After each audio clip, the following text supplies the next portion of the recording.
Si notre piété, elle n'augmente rien dans le royaume d'Allah. Si notre piété, elle n'augmente rien dans le royaume d'Allah, dans cet univers. Si notre perversité, il faut jour, si notre perversité, elle ne diminue rien du royaume d'Allah. Donc pourquoi Allah nous demande d'être pieux? Il nous demande de ne pas être pervers. C'est ça la question, non? C'est-à-dire, si notre piété, elle n'augmente rien dans le royaume d'Allah, et nos péchés ne diminuent rien du royaume d'Allah, pourquoi Allah donc, il nous dit qu'il faut être pieux et il ne faut pas être pervers? Allah, il nous dit, ya ibadi, oh mes serviteurs, innama hiya a'malukum. C'est pas pour moi que vous êtes pieux, et c'est pas contre moi que vous êtes pervers. C'est-à-dire, ce que vous faites de bien ne m'apporte rien à moi. Et quand vous faites des péchés, le mal de ces péchés ne m'atteint pas moi. Innama hiya a'malukum, ce sont vos actes, ça vous atteint vous. Quand vous faites quelque chose de bien, a'malukum, c'est pas a'mali. Tu ne fais pas ça pour moi, tu le fais pour toi. A'malukum, ce sont vos actes. Les actes, qu'est-ce qu'ils font? Ils vous forgent vous. Tu es ce que tu fais. Si tu fais des bonnes actions, tu seras quelqu'un de bien. Si tu fais des mauvaises actions, tu seras quelqu'un de mal. Ces actions, elles sont pour vous. A'malukum. Ce n'est que ça. Ce n'est rien d'autre que ça. Ce n'est pas par rapport à moi. La piété et la perversité, c'est pas par rapport à moi. C'est par rapport à vous.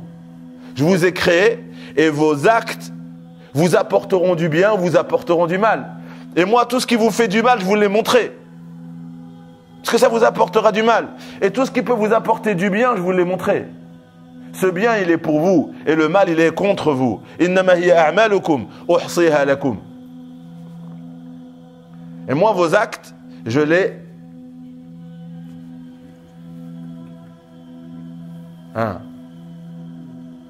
Il y a le mot calculé dans uhsiha.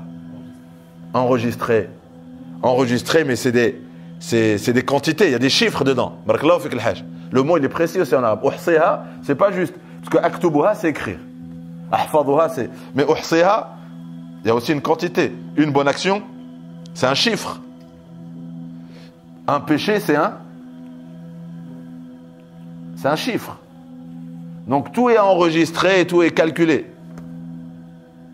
Thumma waffikum iyaha. Sur terre et dans l'au-delà, tout ce que vous faites, vous le recevez. Moi, j'ai ce pouvoir. Vous faites l'action, elle est pour ou contre vous. Et moi, je calcule, cette bonne action, elle mérite tant, je te donnerai tant sur terre. Et tant dans l'au-delà, en bonne action. Tu fais ça, le calcul en péché, c'est quoi? C'est 3 malheurs qui vont te frapper cette année. Plus quelque chose de pire qui t'attend dans la tombe et dans l'au-delà. Tout est cause-effet. Wafikum iyaha. Tu recevras ce que tu mérites. Maintenant, on fait une parenthèse sur ça.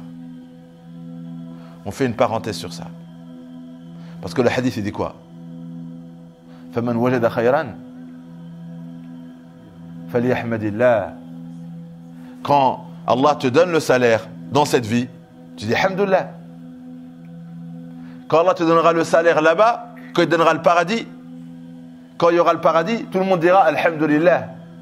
Dans le Coran, Alhamdulillahi alladhi hadana li hada wa ma kunna linahtadiya lawla an hadana Allah. On dira Alhamdulillah. Oh Allah, on te remercie de nous avoir guidés à cela. C'est-à-dire de nous avoir guidés toute notre vie pour arriver à cela, au paradis. Et sans ta guidée, on n'aurait pas eu tout cela. Tu nous aurais pas guidés, on n'aurait pas trouvé le chemin de la guider. Dans un autre verset, on dira Alhamdulillahi alladhi sadaqana wa'dah. Quand on va voir la promesse d'Allah tenue dans l'au-delà, on va dire Alhamdulillah alladhi sadaqana wa'dah, qu'a tenu sa promesse. On dira Alhamdulillah, tu as tenu ta promesse. Tu nous avais promis que pour ces prières, pour ces aumônes, pour le Coran, pour la piété, le fait de s'abstenir des interdits, tu nous avais promis toutes ces choses. Alhamdulillah, tu as tenu parole. Alhamdulillah, tu nous as dit la vérité. Tout ce que tu nous as dit était vrai. Est-ce que les gens de l'enfer aussi diront Alhamdulillah? Ils diront Alhamdulillah. Tout le monde dira Alhamdulillah Rabbil Alamin.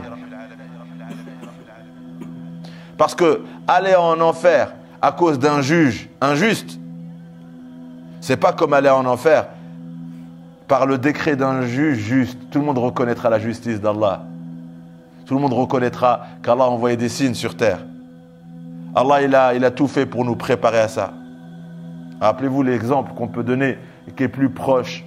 C'est qu'un enseignant qui a des élèves, et quand il voit des élèves qui sont dans la difficulté et qui sont en train de rater leur scolarité, il les rappelle encore plus que les autres. Il leur dit, venez, je vous fais des cours de soutien, voilà des manuels, voilà des aides, ils font tout. Mais le jour où ils ont 0 sur 20, est-ce qu'ils sortent, tu lui dis c'est ta faute? Ils lui disent merci quand même, vous avez tout fait pour nous sauver de ça, pour nous éviter ça, merci quand même. Est-ce qu'ils reconnaissent combien il a tout fait pour leur réussite? Malgré ça, il le remercie ou pas? Il va assumer son 0.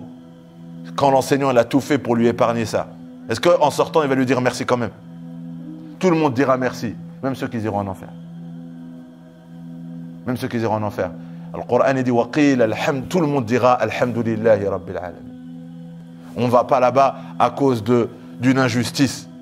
On ne va pas être châtié pour quelque chose que nous n'avons pas fait. Tout le monde le reconnaîtra.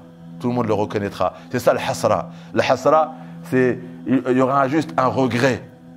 Tout le monde aura, même ceux qui vont en enfer, ils regretteront sincèrement de ne pas avoir écouté Allah, de ne pas avoir réfléchi, de ne pas avoir cherché à comprendre le sens réel de leur existence. Tout le monde regrettera, mais personne ne le reprochera à Allah Azza wa Jalla.